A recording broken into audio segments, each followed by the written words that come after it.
guys.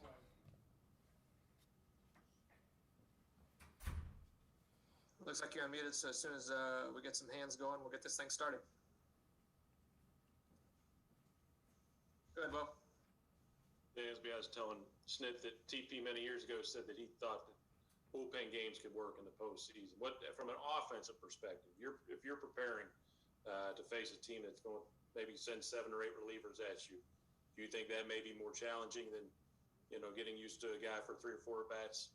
I mean, it really just depends on the situation, honestly. I mean, it's hard to just box this game up into certain different things because there's so many different variables. There could be a starter that he's just got his stuff that day, and even the third time facing him, even if you feel like you've seen all of his pitches, he could just be that good that day that it's hard to, it's still hard to do something productive in that third at bat. I mean, that's baseball for you, but at the same time, on bullpen days when you're only seeing a guy potentially once, it makes it tough as well. I mean, hitting a round ball with a round bat is never an easy thing to do. So, especially at this stage of the year, there's talent, everywhere, whether it's in the bullpen or the starting rotation. So, each at bat is a grind. Each at bat's tough, and either or, it doesn't matter. It just depends on the day. Go ahead, Zach. Dansby, I'm curious, what do you prefer and what's less taxing on the body? The potential to have 7 straight games back to back to back, or 2 games, fly, get in at 4 in the morning, and then get after it a day after that? What would you prefer and what's less taxing on you? I mean, I feel like each, you can't just pick one. Each situation presents its own challenges, right? Not traveling is nice, obviously, because you getting in at certain times and getting days off or not. You maybe want to stay in rhythm, or you do want to take advantage of that off day. But at the same time, the game gets managed and played completely differently, playing 7 straight days potentially. So each circumstance presents its own unique challenges. But it's October, and we're where we want to be as far as playing in October. So we just take each day for what it's worth and continue to try and get better and perform at the highest level we can. Go ahead, Schuler.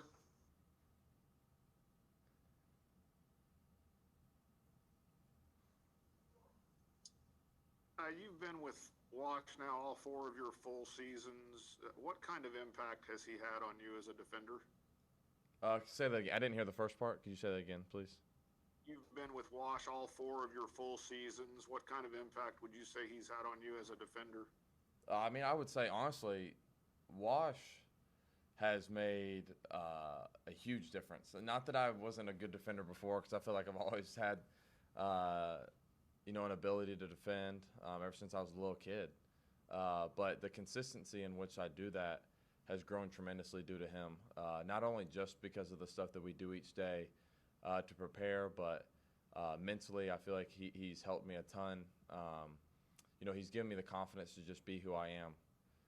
Since the first day he's met me, that's been something that he's preached to me, is just being who I am, because that's gotten me to this point, and he feels that person's a special person. And being able to hear that each day from somebody you admire and consider a mentor is it brings so much life and confidence to you, and just the ability to be positive. Each day he's always taking the positives of what happened the day before, and there's just always so much learning and growth. It never stops, honestly, whether it's the first year or now being my 4th year.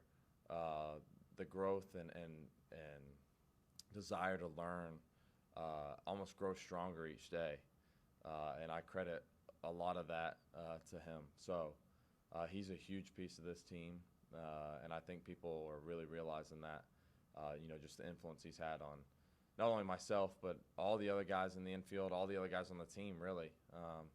So it's a blessing to have him. And when it has been a strength like that, pretty much throughout your career, how do you approach having a new guy in terms of how he might be able to help you? Sorry, can you say that question one more time? Sure. When you have a history of being a really strong defender like you did before you were around him, how do you approach having a new guy and how that person can help you? Well, I think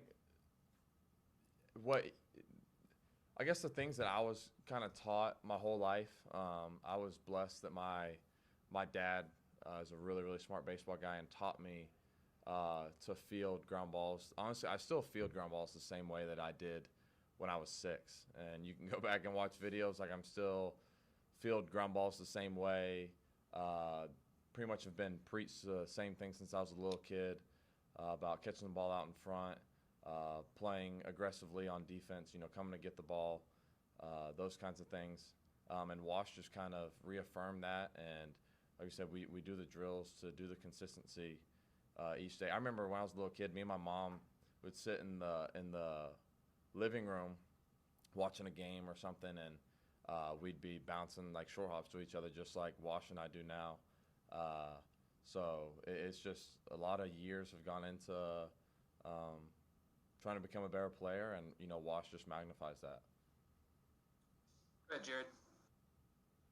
Hey, Dansby, that W hit yesterday in the 6th inning was on an 100-mile-an-hour fastball, and you pulled it right down the third baseline. I'm just wondering, as a hitter, how you sort of gear up for that kind of velocity, especially seeing it so often, and why you think your team's been so successful against that kind of heat all year long. Yeah, well, I think I think you kind of even said it. I think it's crazy to think that 100 is like almost common these days, right? Like, everybody throws hard nowadays, and I feel like we just do a lot of work and prep to be able to be ready for those not only situations, but at times where you're going to be facing higher velocity, and just being able to trust in yourself, I feel like is something that this offense does consistently each night. So, yeah, try and put the barrel on the ball somehow, some way, right?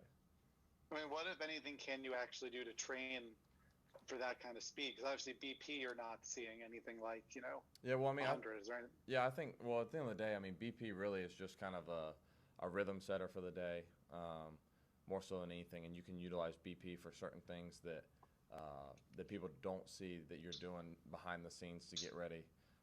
BP is just kind of a rhythm thing for myself and some of the other guys, but true training to get ready for a game can take place, kind of behind closed doors. So, Thanks. Time for a couple more. We'll go to you, Maria. Dansby, what do you remember about the Braves teams of your childhood? That's a lot. I mean, and I feel like I kind of answer this the same way every time, is that I didn't grow up necessarily with a favorite Braves player. I grew up with loving the Braves, right, and loving their desire to win. I feel like that's kind of where I've always been a competitive kid. You can ask my parents and my brother and sister. I was uber competitive since I was a little kid, and I feel like some of that was kind of like conditioned from watching the Atlanta Braves play and watching them go out and win a lot of games consistently, when I was younger, and watching how those teams performed, and I feel like that just kind of, like I said, conditioned me to desire to love winning, and so I'm super blessed to be a part of that same organization and bring that same kind of philosophy along with everybody else on the team to think that same way. And so what I remember about them is winning, and doing it consistently year in and year out. What would it mean to you to see this team in the World Series for the first time in 20 years? I mean, that's kind of hard to sum up in one quick answer. But I think that at the end of the day, the focus really is just today, right? And to be the best versions of ourselves as a team today, and putting ourselves in a position to be successful, each at bat, each inning. But obviously that's something that we've been working for since spring training and since summer camp, is to be able to put this organization, kind of in a place where we feel it belongs. So that's the focus each day. Thank you. We got two more. We'll go to Mike and then end it with you, Dave. Hey, did you know much about Tyler Matzek's background before this year? Not at all until he became a teammate. But it's a pretty remarkable story, and we're so thankful to have him on this team and a part of that, great bullpen. He's really done a tremendous magnificent. I mean, go in the dictionary and find every great adjective to describe him because he's been that for us this year. Whether you're a position player or pitcher, is there an appreciation for what he's been able to overcome? Absolutely. I think just as a human being, being able to see someone go through stuff and be able to come out kind of on top is amazing. And I think that it kind of shows everybody that never give up. You keep working, and good things are bound to happen for you. Dave? Dansby, you saw it with Ian now a lot of times, and you saw it with Kyle in the division series. And then last night, Bryce comes in with 7 career starts to his name and goes out and outpitches future Hall of Famer, 3-time Cy Young Award winner. What are you guys thinking when you're watching this? You're going, how many more of these guys can you bring up and do this? Because it's really unusual at that age. Yeah, well, I mean, I think it's a credit to the people that got them here, right? And a credit to themselves for working so consistently and diligently to get to this point. I don't think it's by accident that these things are happening. And I tend to give a lot of credit to the individual player because there's so much work that goes on and there's so much failure that comes with that, right? And you see that with a lot of young guys that come up and fail and they get knocked down, but they keep getting right back up and figuring themselves out. And I think we're starting to see that. It just happens to be on this big of a stage. Bryce was unbelievable last night. I loved his mentality, his poise, and just being able to kind of keep fun in the game, fun and free and easy. So, like Matzek and all the other guys, we're so thankful to have them on this team, and it's kind of cool watching their growth. Like I feel like an elder statesman, and this is my 4th year. I'm only 26, but just being able to see those guys and have such a great relationship with each of them, and it's something that I know I don't take for granted, and I don't think anyone else does either. It's just the personal relationships that come along, with being able to play this game for a living. Perfect. Thank you for your time, Dansby. Thanks, guys.